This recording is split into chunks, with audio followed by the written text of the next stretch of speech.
Watch this. No way!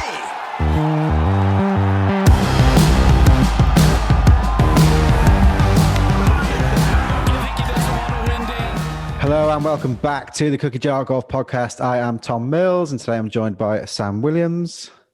Hello. And two special guests from CDP Design. We have Mike Clayton. Morning from here. I guess it's evening over there. But Good morning, Mike. Good morning. And Ed Cartwright. Ed, how you doing? Yeah, good. Good evening, guys. Isn't it nice to get Mike back on the pod just before we get going, Tom? It's nice to get him back on. It feels like years ago since we first spoke. And I think it's only something like 8 or 9 months, but like crazy what's gone on in the time since we last spoke. It's just, I guess, kind of nice to get you back on the pod. Yeah, it would be good to be on. But it's been a crazy world. I was hoping to be over there last year in the summer, but I guess no one's going anywhere at the moment. Doesn't seem like it anyway. I don't think you've done many podcasts since our last one either, have you?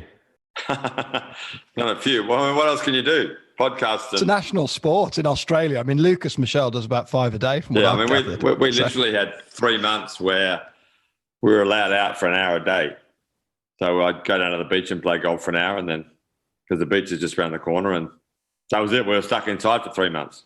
My favourite memory when we got together that time, Mike, was you joined our platform. We could see you. I didn't think you realised you were on. I think your wife was saying, "What are you up to?" And you said, "Doing another podcast." I could just hear in the background her say, "Not another one, surely. This is getting ridiculous." So yeah, anyway, great to have you back on. And Ed, first time on the Cookie Jar Golf Podcast. Do you want to introduce yourself to our listeners? Yeah, hi. Thank you. Yeah, I'm Edward Cartwright. I have the difficult task, the pleasant task of being in charge of the London office of CDP, Clayton, DeVries and Pont. Spent some time working with Frank Pont before we all got together. And I help with our business side and a little bit of on-site stuff. At the moment, I'm doing a bit more than usual because Frank's travel is difficult. And our colleagues also in the German office, getting here is not easy for obvious reasons. So slightly spreading myself, including this afternoon where I was back on site. We're just finishing our project down at New Zealand and Surrey, which has been great fun. So that's me. So in terms of CDP, it's obviously a global brand now. I mean, how did that collaboration come about with you guys then? How did that sort of come about in the first place? The bottom line is that everybody knew everybody else. So there was already a great friendship and there was a bonhomie. Already Frank had a joint venture with Mike DeVries to do Bloomfield Hills, the cult course out in Detroit. And Mike had pitched when he was part of OCCM with Frank to do a job in England, which didn't get. So there'd been sort of dialogue going on, and I've heard all sorts of stories, not just Frank and Mike DeVries being friends, but I think, didn't you go, you went off to Holland with Billy Longmuir as well, and you were all playing golf with Frank, weren't you, checking out his courses, Clayton? Yeah, we were. I stayed with Frank, and this was years ago when I was playing the senior tour in Europe. That sounds bad, but years ago when I was playing the senior tour in Europe. Well, it was a decade ago now, but so Frank and I spent a bunch of time in Holland and we played in Paris together. And so it was, we've known each other for a long time. So kind of the timing was right for me, certainly, and hopefully for the other two guys. Yeah, and we've been in touch and then various things. I mean, basically the stars just conspired or aligned rather, not conspired. And so we literally were talking, and I think the whole thing from start to finish, from should we do this to let's do it to we're going to do it, took about 10 days. Really? And it was no more. And it's been a very pleasant 18 months so far. It's been great, and particularly given the slings and arrows of the pandemic and all the other problems. If you told us that we'd be where we are today, I'm not sure I would have believed it. Maybe Mike knew we were going to be here, but I didn't. Yeah. Again, and we were talking before you came on, Ed, and obviously looking at the kind of client list that you guys are working with. It's incredible when you think of the variety of the clubs and the parts of the world that you're working. And I suppose I mean, maybe that's kind of great because it's almost like the whole is greater than the sum of its parts in some way, because I know you guys are all sort of either you partner up on certain designs, don't you? Or all three of you will go in or do stuff solo. And I guess that must be quite nice having people in different parts of the world to kind of bounce things off and talk about different projects, I guess. Yeah, I mean, we started having Zooms and Microsoft Teams, actually, to be precise, not Zooms, before the pandemic. So we were in on it before the craze. I can't explain how good it is. I mean, we talk about everything that we're all doing collectively and singularly. Every 10 days, 14 days, Mike, we sit down? Yeah. And it's great. And who knew in the beginning what it would be like? But it's been a great place to compare, contrast, and also just to do business. I mean, we're in a great position that, I can say this because talk about the three partners for a sec, but, Mike, obviously, with his incredible background and knowledge, Frank, who studied at university at Heriot-Watt and did his postgrad in golf course architecture, and then Mike DeVries, who complements it because he's, one might argue, not just designer, but what he does that the rest of us do not do. He can jump on the bulldozer and actually build the thing. And so to have all those skills, so when you're talking about a project, you can see it from the different perspectives. And I'm the rookie. I'm the guy learning just by listening and going a little bit on site. But, for me, I'm being taught by three of the greats, and what a treat. But not just that. It's just the fact that whatever it is, I mean, I'll give you one, for instance, if I may. The Addington, whereas, we're there. Obviously, all the partners have walked it umpteen times. And we need to build a short game area. And that's clear. That's something that's got to happen in the next 12 months. Well, clearly, Mike DeVries is the right man to come and but you wouldn't have Mike DeVries just do a short game area normally. But because it's part of our partnership, and and actually we've got some work in Spain that we're going to do, and he's actually wants to help with that. So he'll come to Europe and do those two things at once. And that's fantastic. So it's really about offering the skill set that everybody has to offer, and using people's time and efforts where it can all be complementary. Complementary with an E, not an I. Yeah, no, that's cool, isn't it? And obviously we spent a bit of time down at the Addington, and Mike, you'll be very proud of Tom. He's come a long way in a year. He even staked out a little side flank of the fairway, didn't he? On when we were out doing a little course. I put one flag down. I feel like I've designed a course. It was like watching young Alistair McKenzie sort of with his. Yeah, a very proud moment. Yeah, that place should be fantastic. I mean, well, it is fantastic. It's an amazing piece of land. So just kind of getting it back to the original, well, in terms of restoring, getting the greens back where and managing the trees, and it'll be an amazing golf course when it's done. We're going to talk a little bit about the Addington, aren't we? I think shortly, in terms of because I think that's a particularly interesting model, being a proprietary owned golf course, and how that blends into the way you kind of look after the course and develop the site through the context of kind of looking after golf clubs. And we're gonna have a good chat about that. But before we do, there's a bit of exciting news, isn't there? Oh, you're starting with that, are you? Okay, well that's fair. Oh, we've got to we can't not talk about this. No. This is good drum roll. Yeah, drum roll. So, I don't know, Mike, do you want to tell us a little bit about 7 Mile Beach?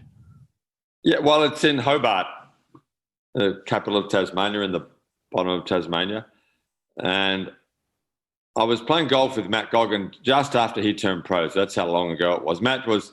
He's the best, one of the better trivia questions in golf, is who was playing with Tom Watson the last day at Turnberry. And when Matt Goggin was playing. In fact, Matt was tied for the lead on the 15th tee in that Open. So he was a hell of a player.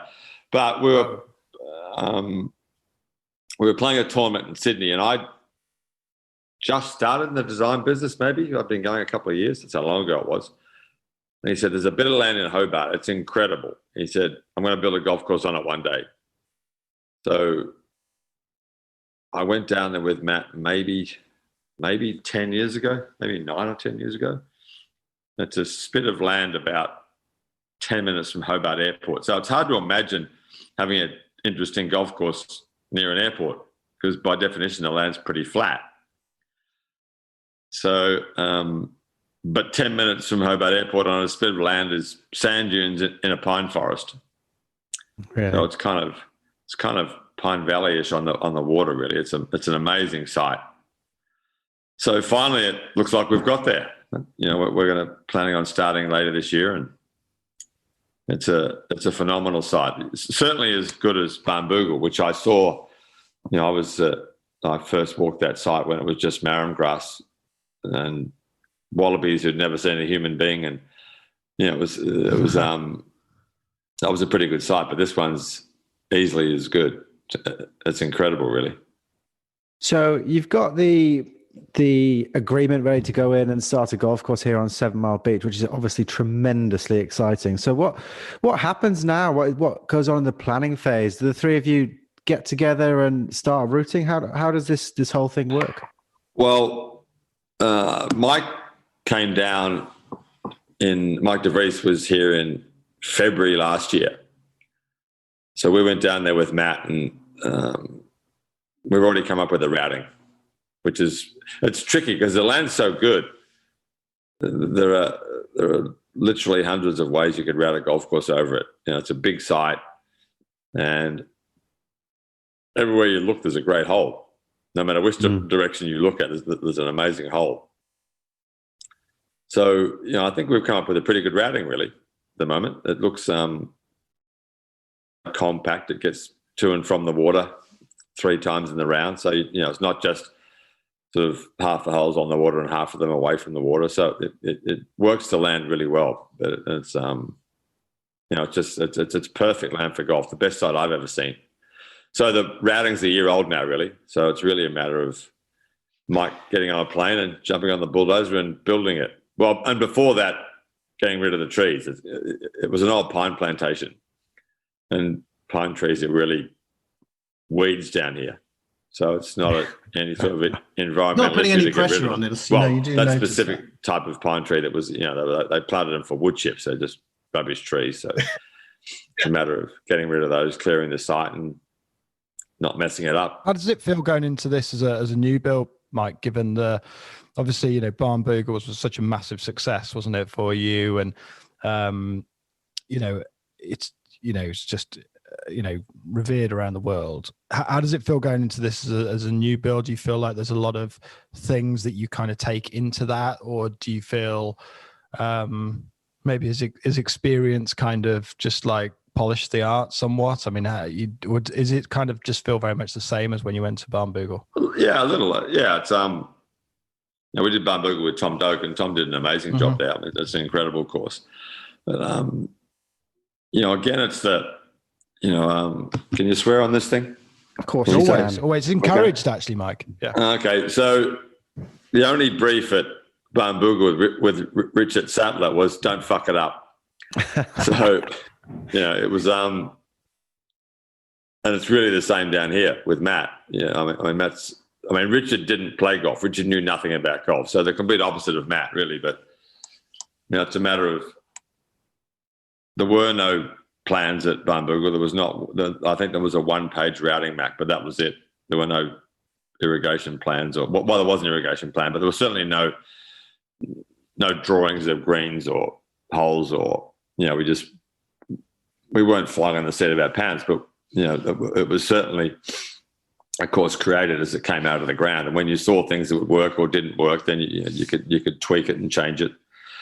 So it's going to be the same thing here, really. We've got a routing map and we know where the holes are, and Mike will come down and we'll build them. We'll shape the greens and figure out where the bunkers go and follow the routing map we've got, really, which is, it sounds simple, but it's, it's really a matter of not screwing it up, 1, and 2, making the best golf you can out of it.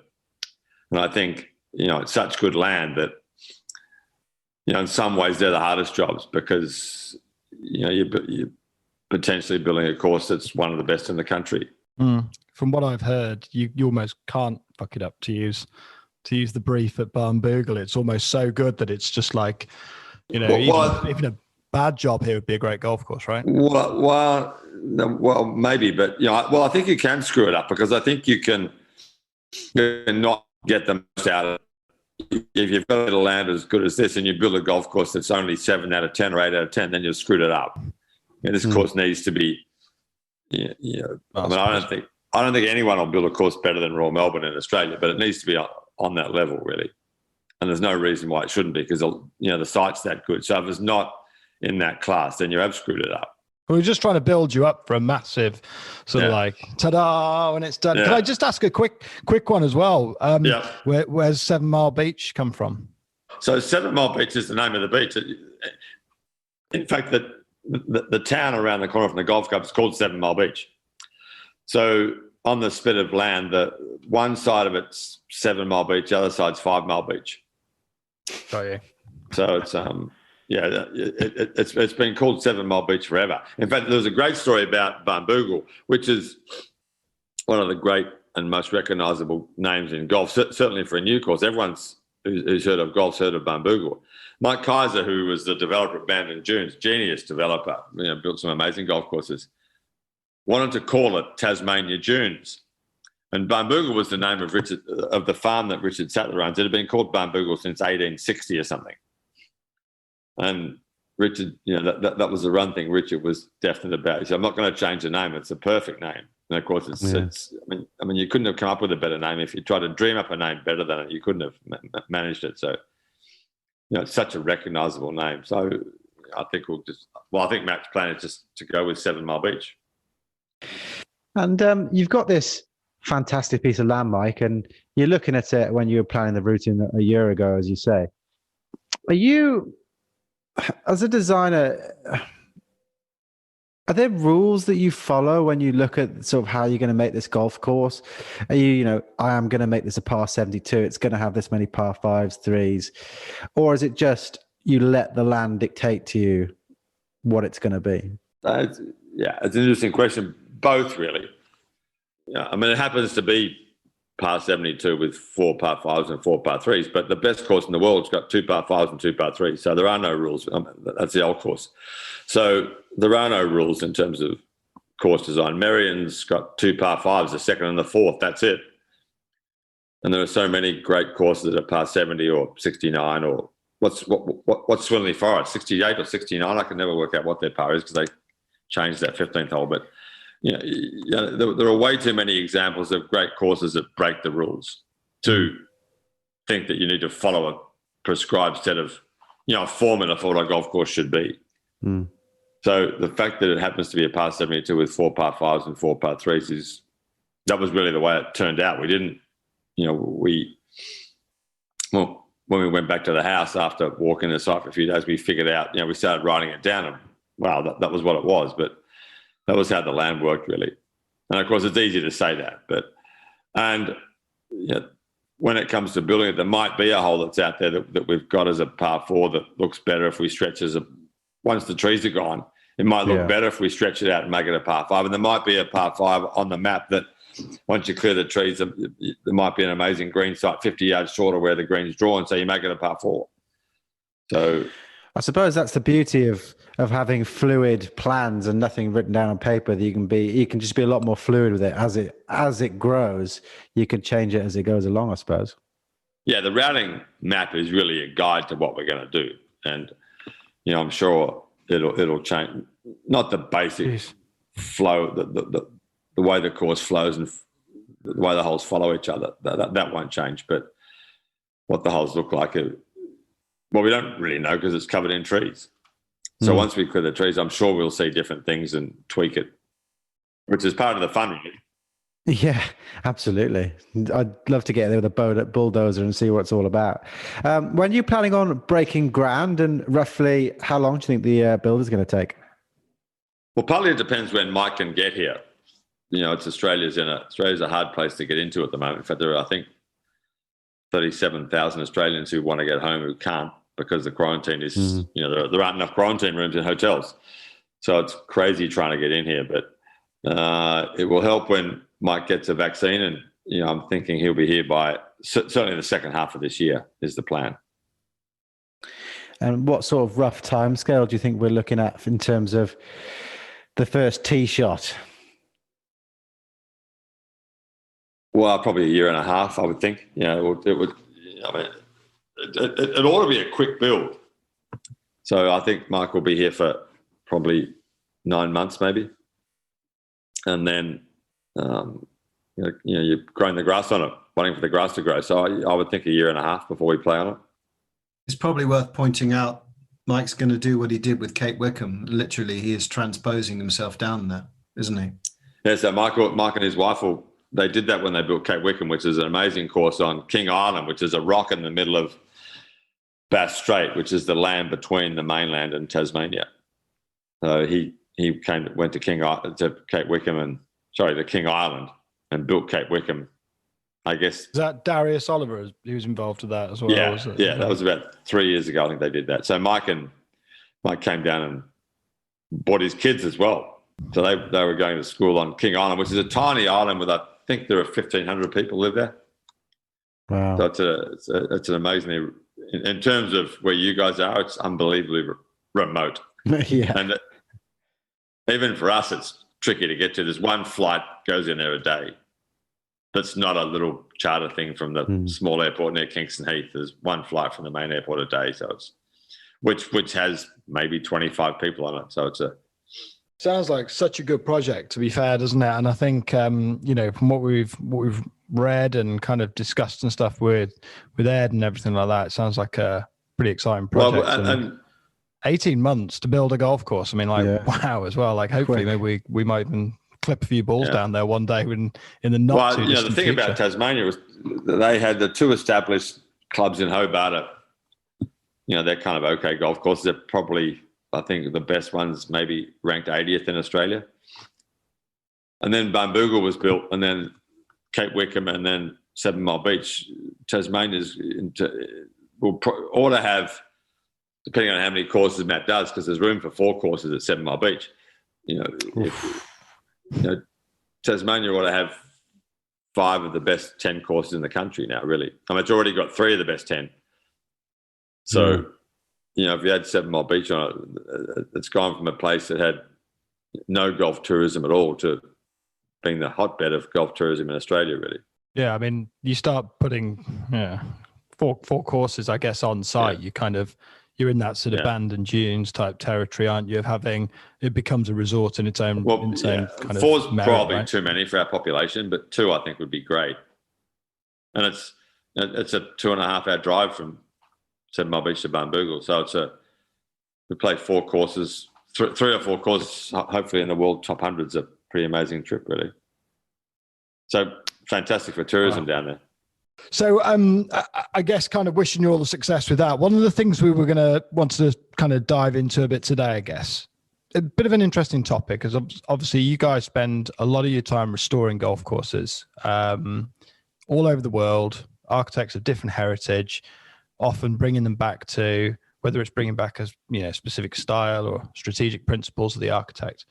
And I guess through that, we kind of talked on it. I think last time you came on the pod, Mike, we talked about, the nature of golf clubs and how they're run and, rotating committees and everything like that. And saw you wrote a blog article not that long ago and thought, well, that'd be quite interesting to talk about. So kind of looking at some of the restoration stuff within the UK and I guess kind of through that, the dreaded committees that seem to kind of, they're an evil, but a necessary evil, aren't they? I think to a certain respect. And, Mike, you kind of summed it up as, I think, custodians of the course. And all of that sort of work we did in Australia, and we worked at, most of the best in Australia.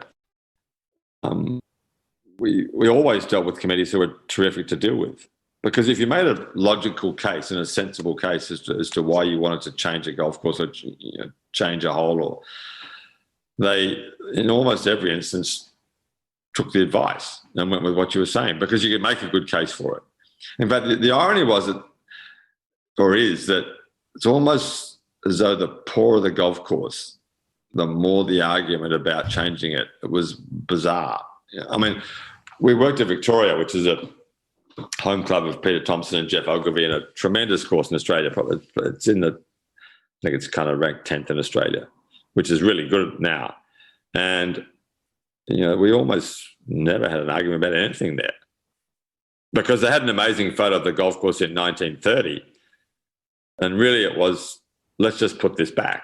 And once they'd settled on that principle of let's put this back, then it stopped all the arguments about, well, I don't want to build that bunker, or that can't cut that tree down, or, all those little kind of specific arguments about single things that weren't really important on the scale of the big plan went away once that accepted the principle of let's put this back. And so if there was ever a discussion, get the photo out. The bunker used to be here, let's put it back. There weren't any trees there. There weren't supposed to be trees there. Let's cut them down.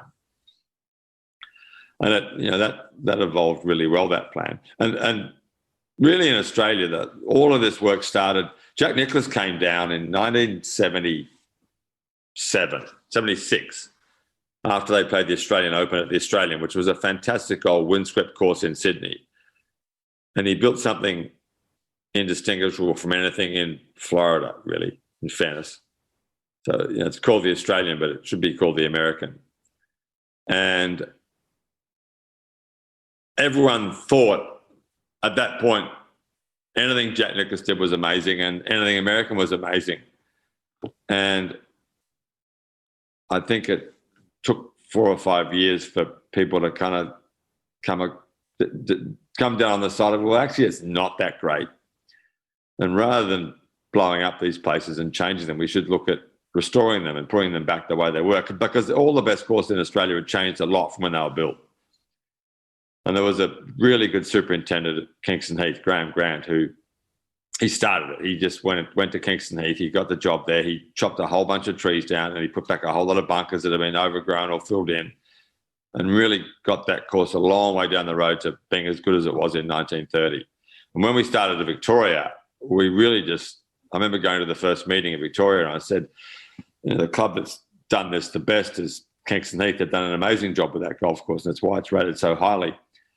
And the one guy on the committee said, I think they've ruined that course, which was an opinion that was 1995. So 25 years later, you won't get anyone to even utter the word that they ruined that course, because, it was barely in the top 100 before they started. Now it's a fixture in the top 25 or 35 courses in the world. It's the second best club course in Australia. It's amazing. But if Kingston Heath in 1980 had been left alone, it would barely be in the top 20 now in Australia. But it was the place that started it. Yeah. Ed, is it something you find when you are dealing with CDP that you go to clubs and you get a little bit of resistance from, say, Greens committees, just a kind of resistance to change more than... It's not necessarily they think they know better. It's more of a resistance to change. Do you find that? Well, it's difficult to answer in a way, because by the time we get asked to go in, they've kind of made a decision that they need some help or they need some advice. And, by definition, the committee / the grandees of the place have already come to the conclusion the course by definition isn't right. Otherwise, why would they ask us in? That said, it's strange because if I think about some of our existing mandates where we're working, sometimes you get a little resistance and you say, well, clearly X has to happen. And you find that X, they don't want it to happen because X was done by one of the recent chairman of Green or members. And it's the custodians of the course piece that Mike wrote in December, if anybody has read it. And if anybody hasn't read it, they should. It talks about why would you want to be on a Green committee? And if you are on a Green committee, are you qualified to be on it? It asks the right pertinent questions. And one of the big issues in this country, which is very different from other parts of Europe. I mean, I now, working with Frank, I say this as somebody, Frank's obviously very active and has been for quite some time in continental Europe. We have a governance system in the UK where, on average, your Green Committee member, including the chairman even, doesn't last more than 3 or 4 years. And sometimes at one of the courses where I went for a meeting a couple of weeks ago, unbelievably, it's 2 years is the rotational system. How on earth is that supposed to work? I mean, I think, Mike, you used the story, you get 1 year to sort of learn what you should be doing. The second year, you might do it. The third year, you become old news. So this doesn't work. Which is the point Mackenzie made in the book. In the spirit of St Andrews, Mackenzie wrote about this 100 years ago. It's a terrible system. Don't do it. Yeah, and we have, read the book. He explains why that system is never going to be a good one. Well, you did in your notes. I think at the end of your piece, you said that every club should give its green committee and its Christmas stocking, and maybe they can do it as a New Year's present now, a copy of Spirit at St Andrews, and everybody should read it, along with one or two other journals. I totally agree. So yes, it's a strange situation because you're meeting with people, and you know that frequently, by the time, let's say you get appointed and you're doing a long-term plan. I mean, look at the Addington. The Addington, forget COVID because it's delayed us a bit, but even if COVID hadn't happened, the Addington is a 5-year project, de minimis. There's so much work to do there. The infrastructure's got to be sorted out. The woodland's got to be sorted out. And that's before you even get to the architecture and the stuff that we do. So it's a big project and it's a great project. But, you know, I think about how it normally goes. In a normal club, and the Addington, we're very lucky because it's run by a managing director, it's owned by a trust, and there's a very stable management structure at the top. So rare. Yeah. That's very out of the ordinary in this country. Now, even if it had just been 5 or 6 years, but to make a real difference, you know, Frank's been the architect at Depan and Royal Hague, which are now in the top 5 in Europe, and he's taken them from not nothing, but they were way down to that. He's been at it for 15 years, and the rankings really kicked in after, say, 11, 12. You know, Frank and I are both ex-bankers, and there's one of these charts that ex-bankers do, which is a regression chart of how long you've worked there and the ranking. And surprise, surprise, the correlation is damn good. So, you know, you're dealing with people, and you know in England or in the UK, they'll be gone. It changes, the thing changes. Whereas in the rest of Europe, I mean, my favorite story, which I've told before, is at Depan in Utrecht. If you want to join the Green Committee, or if you get asked to join the Green Committee, you must sign a document to say that you adhere to the plan. Really? So there's a continuity that comes through that. And I think the cycle's longer as well, which helps. And it's very interesting because in the UK, obviously it's different, but it's changing. It's just beginning to change. We've recently taken on 2 new assignments, CDP. I'm not going to mention the clubs because that would be unfair. But what I would say is that one of those clubs has gone to the Depan system. It's the first club in England I've ever heard of doing this. So starting, I think, in fact, I think it's right now, starting this month, you come onto the Green Committee and you will sign a document to say that you adhere to the plan. And the other club I'm thinking of, in order to make sure there was continuity at the top, they have created a subcommittee, which is a course restoration committee. And those people will be drawn from different parts of the club. And they're spending a lot of time with us and other people in the profession to have real education, and they will see it through. So they will be the same people that we're dealing with now, will be the people we'll see, hopefully, I think so, that's how it's planned, at the end of this. So this is a very different governance situation from what we see in 90% plus of the clubs that we deal with here in this country. And I hope, but I hope it continues because, you know, Mike said in that article, again, I'm not here just to be a Mike Clayton spokesperson, but, you know, the fact is that we're all Mike Clayton spokespeople. Yeah, there you go. So, no, but the thing is, try and reword it. these people, you know, we all love our clubs. We all love our courses. Okay, I think that goes for 99.9% of club members. That's not what's at stake here. It's about being able to imbue yourself in the information, looking outside the gates of your club as well. That's another thing. The xenophobia that goes on in this country. People just look and they play the same place. And I think, you know, Mike's article talks about the experience that you'd get from playing your place as your own personal experience. You've got to broaden your horizons if you're going to be in these committees. You've got to see what other people are doing and what's going on. And you can't do that on a 2 or 3 year rotational system because by the time you've downloaded the information that you could do it, guess what? You're not in the committee anymore, which is not very useful. So I think there's got to be a change. I think it's beginning to happen. And I do think that a lot of clubs are being very introspective at the moment with regard to their governance. And, you know, we believe that for order for us to deliver the best work, working with the most stoic governance, well, that's bad English, I'm sorry, but you know what I mean, is very important.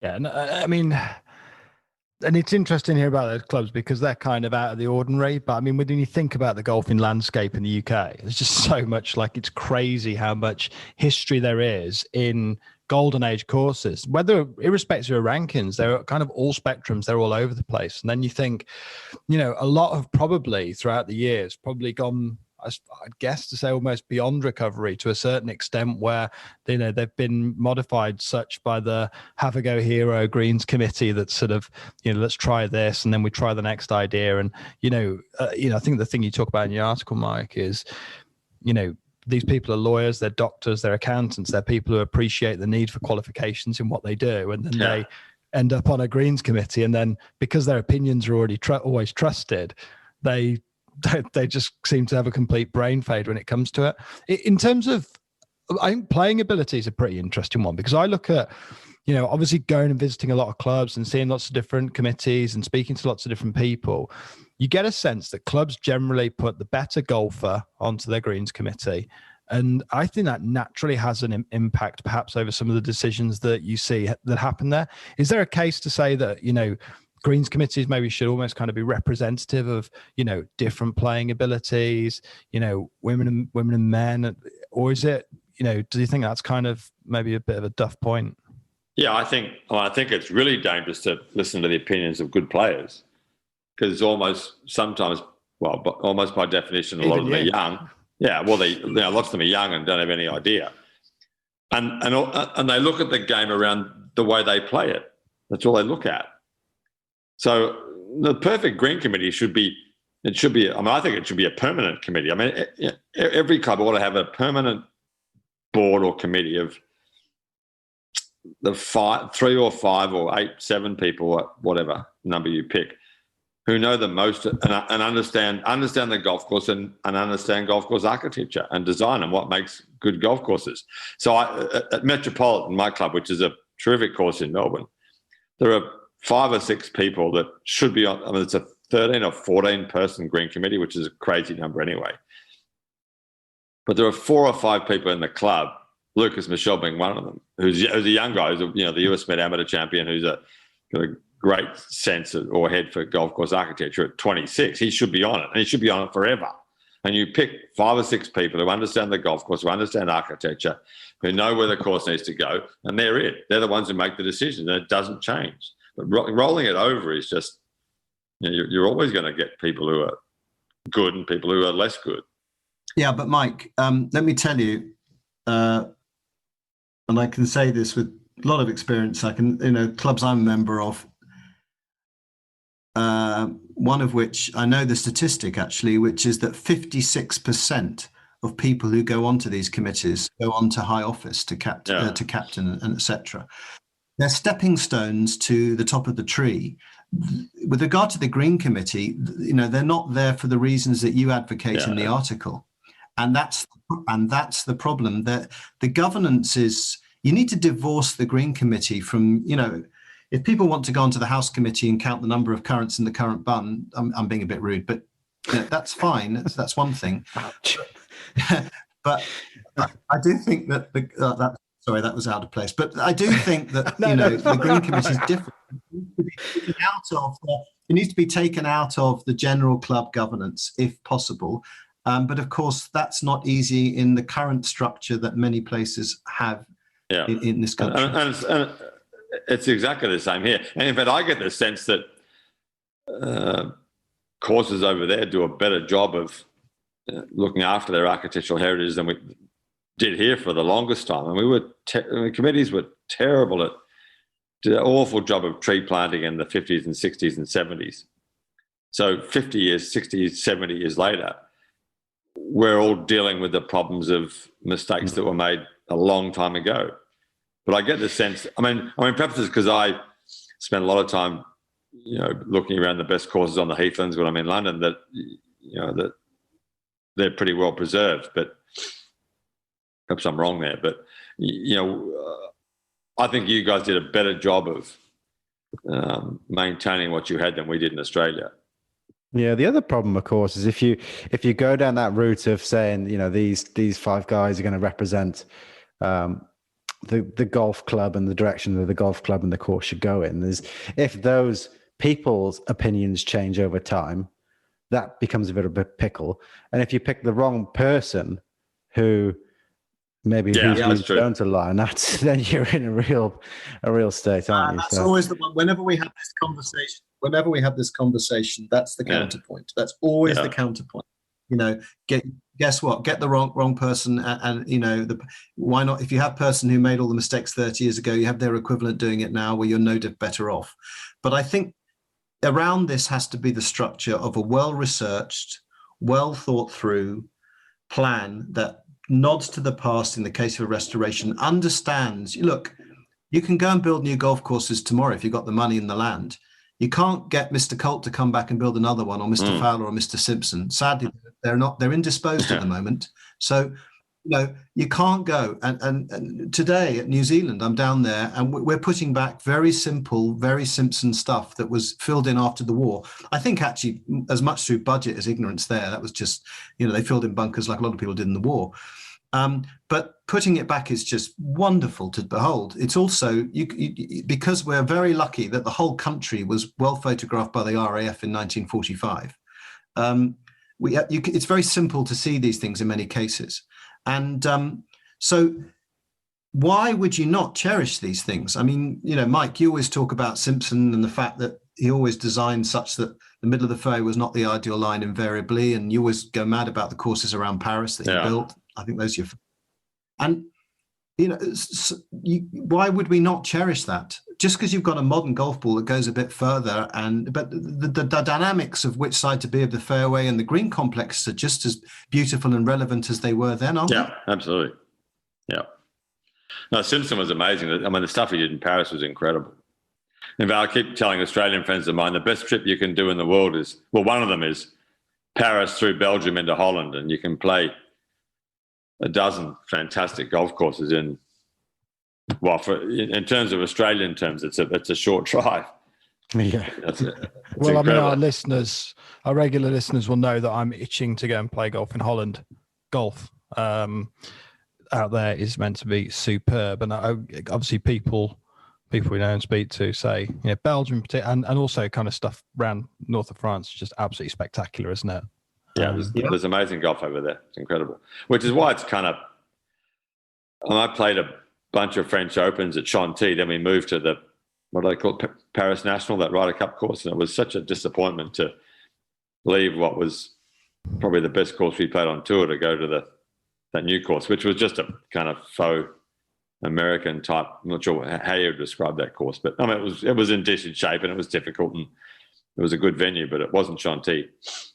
I mean, but just playing devil's advocate here, I suppose, you guys are lucky to be working with really good golf clubs because courses that are appointing architects and doing restoration work, they've got budget to spend on them. So, and invariably, high ranking clubs have more success, have more financial means sometimes, but not always. But for guys who maybe aren't appointing restoration experts to come in and, strip the course back to what it was originally, you've kind of got to sympathize because the people that are going on to greens committees now are watching courses like Golf National and Ryder Cup, and they're looking at these things. And that's now starting to look like, to them possibly, this is the stuff that golf looks like. They turn the golf on at the weekend and they get the cycle of the PGA Tour, which just all looks the same. Who wants to go and play some of those courses? And it's not about bashing those, but that. Though the Golf National works well for that particular style of golf course, if that's what you want to build. But if you're on the Greens Committee at, a cult course with, fantastic history and, great topography and all that sort of stuff, and you start trying to splash a load of water into it, it's just not going to work, is it? So you've kind of, I guess, without trying to shove it down people's throats, you almost want people to just be curious if that's stuff they're going into, right? And trying to take an interest in just the breadth of stuff that's out there. Yeah. That's part of a research process, is to actually look at the bones of the place, look at the history and see, and then define it. The course reports we write, we define what the architectural principles were that Colt or Fowler or Simpson, whoever it was, put into place, because that is going to determine an awful lot of the decision making that goes on. I don't think it's just restorations. I have to say, the only thing I disagree with you, Sam, is we've just picked up a new client actually near you at Enville, in Starbridge, and that's golf not courses there. Sorry. 2 good golf courses. Yeah. Yeah, and 2 different golf courses. One stuck in an old plantation, and one obviously on Heathland. And I'm being a bit general, but you get that, roughly speaking, that's correct. And that's not a restoration project. That is a renovation project. The job there is bring in not just Frank, but also, Mike's walked the course, thankfully, before he got here before COVID. The idea is to improve upon it, and it's not to be at all slavish to the past. That the club has made it very clear what they want to do. They want to improve our courses. We want to make them better. And so in that case, it's less about the design principles and such like, because clearly they're not so relevant. It's more about what you're going to do and what the framework is of that. And then once you've set the framework is then to do the hole by hole analysis. Yeah. And the great myth of American golf, for people who haven't been there, is that people watch the PGA Tour from America, certainly in Australia, and they think that's what American golf is, where that's not what American golf is at all. Nothing like what true American golf is. Well, which is it's a broad generalisation, but you're not going to see the tour playing at Sandhills or National Golf Links of America or Cypress Point or the Valley Club or Rustic Canyon or, Belvedere or any number of 200 Crystal Downs. All those amazing golf courses. The tour's just not going to go there. So, but people think that what they see on their TV every week from the PGA Tour is what American golf is, when it's not that at all. No, exactly. But you just see the event, that's on there because it can host the stadia and it can boast 7,500 yards. We're just going off tangent. The other week they held the PGA event at Wailea, Hawaii, which I think is a Seth Rayner design. I don't know, Mike, if you caught any of this or Ed, I couldn't help but notice there was an excessive level of mention by the broadcasters around template golf holes. I don't know, you guys can maybe explain this to me. Obviously, we understand what a template golf hole is, but they seem to be a currency that's only really discussed in America. Like, obviously, there's that whole CB McDonald, Seth Rayner thing, but it seems to be like the new trend where the word Redan seems to keep creeping into the vocabulary every single time. I never heard them refer to the 17th hole once. It was always the Redan, and then there's the Eden hole. And you think American golf fans don't know what they're on about, surely, or maybe they do. I don't know. An observation. Penny for your thoughts. Yeah, it's a flavour of the month thing, I guess. But did they ever once mention the 15th at North Berwick? And this hole's based on I think so. It looked very different on camera. It didn't quite look North Berwick-esque, and I think the nature of these soft grounds and stuff, I dare say it doesn't play quite the same as the 15th. But interesting. It does seem to be flavour of the month at the moment with a lot of these template holes and stuff. I actually think this is part of what's going on. There was an interview. Actually, I say it's an interview. It might have been one of our partners' meetings, Mike. I can't remember because we have our little chats. But I remember you said to me when we first started CDP at one point, somebody said, why are there suddenly this interest in renovation and restoration? And you said, it was because it took this long to get to the point that they all built, just before the war. It took this long to get to the point where they were such a state that you had to do something about them. Yeah. And that's a good way of looking at it. I think that maybe just Anno Domini is the reason that there's all this interest in architecture and doing something with these courses around the world. Maybe it's just because you've had so many iterations, those that have been trying to do things to the courses. You've had the failed attempts or the injudicious attempts. Now it's like, let's do it right. And the trees always got to be dealt with. It's been how many trees double in their mass every 22 years because they grow at 3% a year, right? So do the math, add it up from the war. That's an awful lot more, for instance, and obviously that's Mike's favorite subject as well. So these things take time. Anno Domini has to happen. Time has to pass in order for them to become so important that you've got to get them right. And I just wonder if the whole thing's conspired such that, the last 10 years and the next 1 or 2 decades is going to be about sorting out architecture. Which is why committees are so important. Someone makes a decision around a committee table that might take 10 minutes, might take half an hour, but either way, it takes less than 24 hours to make the decision. So that's implemented, whether a green's built or trees are planted or whatever, new tees, whatever it is. And in the case of trees, it takes them 50 years to do their worst or their best. And then it's another decision and a fight, and you cut them down and you're back where you started from. So one 20-minute decision has half-century ramifications or century-old ramifications. Tom Doak just restored Yarra Yarra, which was a great Alex Russell course in Melbourne. Russell was Mackenzie's partner in Australia. And it took that club, 60 years to wreck the golf course that Alex Russell had left them. All just, I watched one after another terrible decisions made by that committee. And Tom came in and fixed it in 2 years.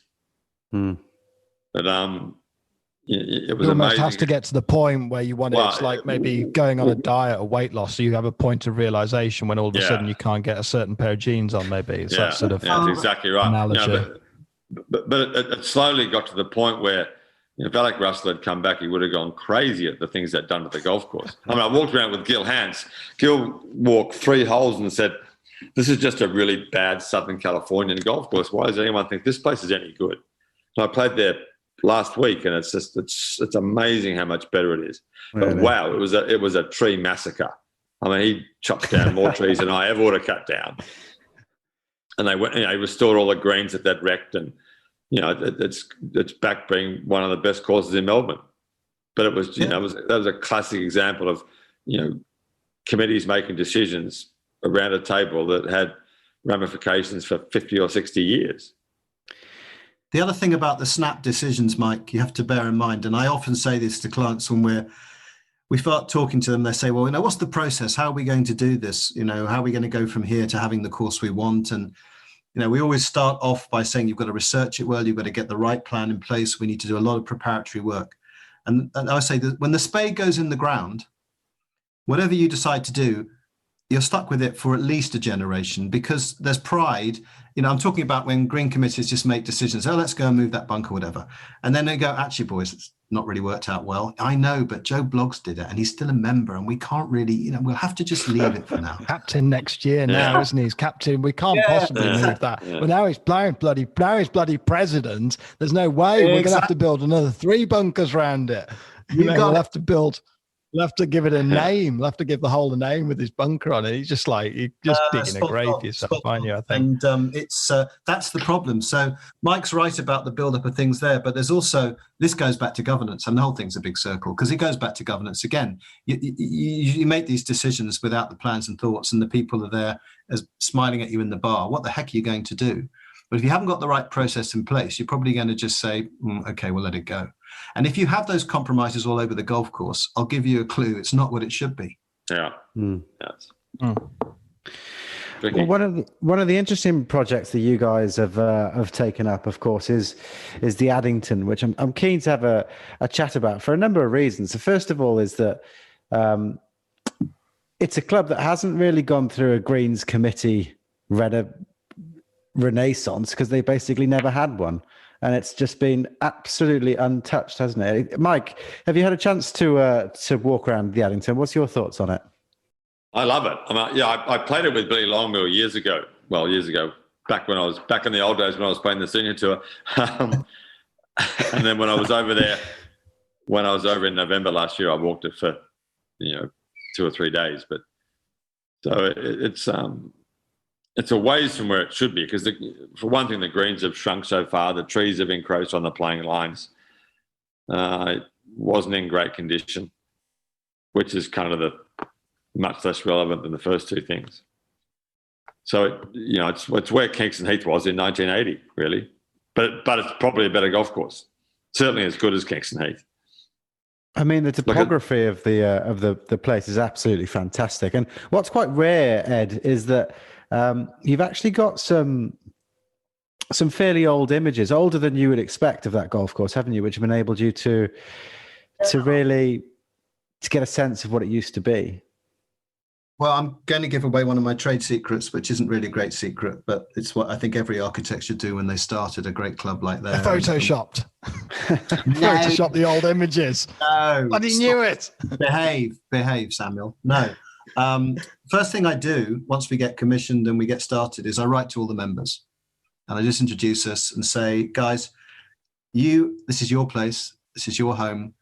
And I reach out to all the members who actually care about the heritage and the sort of the amateur archivists that there are in the membership, because there always are some, and always try and engage with them first up. Actually, at Enville, literally this evening, just before we started this podcast, it turns out a member there he's a professional photographer, and he's been a member since 1969. He's kept records. I mean, just incredible, right?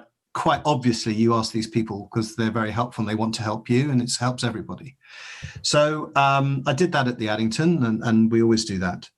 And I also spoke to a couple of historians who we work with a lot, particularly a man called Philip Truitt, who's down at Walton Heath, who knows a lot about Fowler, Abercrombie, Simpson and Croom. He's very, very knowledgeable, which of course was their headquarters back in the 20s. That's where that was the headquarters of the business.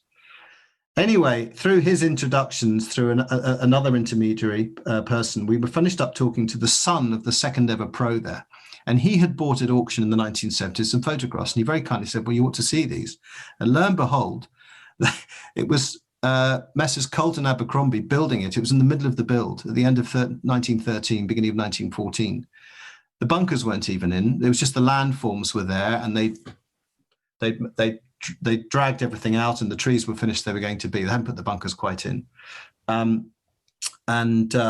So there suddenly, for about 6 or 7 holes, we know exactly what they were like about 6 months before the course opened. Well, that's just unbelievable.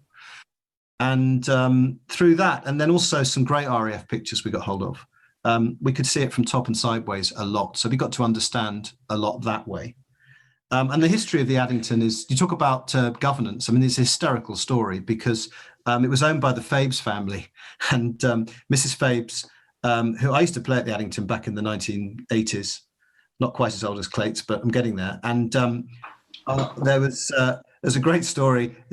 By the time the family looked after it, but they didn't really, they just looked after it. And they thought, her great line was, God will look after this golf course. You'll like this, Mike, if you don't know this story. They said, God will look after the golf course. And her idea of greenkeeping was literally once or twice a week, she'd go out with the Range Rover with a hose pipe and an Atco, and she'd do a bit of work. And it got to the point where there were 2-inch cracks in the green and stuff like that. And so it was an autocracy, but a strange autocracy. And then, of course, the Nodes family bought it. And sadly, Ron died, and his son, who's the managing director now, is, he's a managing director, and it's run that way. And it's not your average governance situation, but the trust have really got to understand what they own. They understand the history of it, and the trust has made the decision that they want to put it back where it was in the 1940s.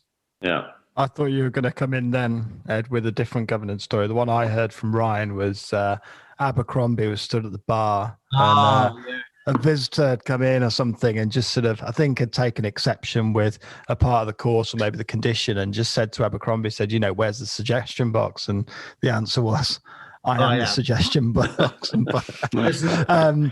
just, I know we're kind of close to wrapping up, and big thank you for your time, but I kind of can't help but, do this pod and also think full circle on what you're talking about with the Addington, and of course, our home club, which has benefited, I guess, from Frank's involvement for a long period of time, and the renovation and restoration work at Blackwell. It does go to show the difference by having that commitment to that plan, and I guess where you see something through with that long-term plan for a period of time, the difference it'll make. And when you talk about something like the Addington that's just embarking on that work, it just shows how important it is to have that front and center and kind of not deviate too much from it, because I guess with all golf courses, you always get a sense when you work with them that you reach different points of emotion on the course. There might be a certain tree or a certain hole that people are really precious about. And it's really easy at that point, I guess, to abort the plan completely and just kind of throw the baby out with the bathwater, right? And I guess so much of this comes down to commitment with the golf clubs to kind of follow through on those plans and kind of trust in what they're doing. Yeah, well, with Blackwell, Frank's been given the ability to do it as we do at New Zealand. Actually, they're very similar. We've been given great patience and longevity from the powers that be. Do it in bite-sized chunks so that the club can afford it, which is clearly the financial thing is important. But with a very there's a constancy to the attitude and the architectural side of things. And there's a reverence with regard to the past, but not slavishly so. and I think it's a nice cocktail. And you guys, your members there, I think both.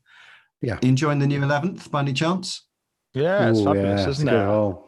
When we're allowed to play it, that is. I mean, Of I course. can one hand the amount of rounds I've played in the last 3 or 4 months, but let's not dwell on that. I mean, but look at yeah, what putting back, and that was basically, we were lucky. It's like New Zealand. There was an amazing, beautiful Simpson illustration of that hole. So it was Mr. Simpson was an amazing illustrator, and he gave us some plans of some of his holes, very useful. And that 11th was one of the ones he loved to draw, and you can see why.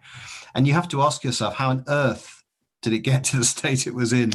Yeah, Frank told an interesting story. He was saying that people used to contact him and say, from America and places, and say, "Do I need to come out and see this 11th hole? Is it that good? That the sketches show, is it that good?" And it looked nothing like the sketches that Simpson had. I think it had about a seventh of the bunkers, and it was 40 yards longer because the committees had just done it over time. And yeah, it's been restored now, and it's a fabulous 185-yard hole. It's brilliant.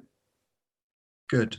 Yeah, and that's fun, and it's great fun. And we're doing the same thing at New Zealand with the 10th, which the Simpsons postage stamp hole.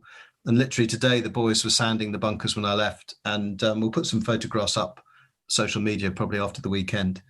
And I literally stood there today, and I've got on my phone the 1936 picture. And okay, it's not all just about the past, but at least it now resembles it quite closely.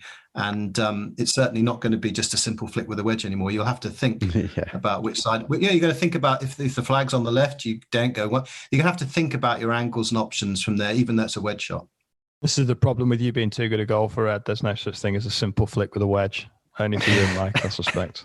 Obviously, yesterday, the announcement of 7 Mile Beach was made, and we're all very, very excited about this golf course and starting. And I'm really, really excited to see what you make of it, Mike, and with Mike DeVries. And I'm sure you'll make, well, in your words, I'm sure you won't fuck it up. So looking forward to it. Yeah, no, it'll be great fun, and it's nice to do something with Matt. I've known him for a long time. His mum was a great player, Lindy Goggin. She lost the final of the US Amateur to Julie Inkster, who was Julie Simpson then, who birdied the last 2 holes to beat Matt's mum, one up in the US Amateur final. So, and his uncle was a very famous Australian footballer, great player. So there's a long history of Australian sport in that family. But it's kind of fun to be doing some stuff with him. Well, as always, Mike, we could sit here and listen to you chat forever, but we are under time constraints. So thank you guys very much for coming on. It's been an absolute pleasure, and hopefully we'll get to speak to you again. And best of luck with 7 Mile Beach. Watch this.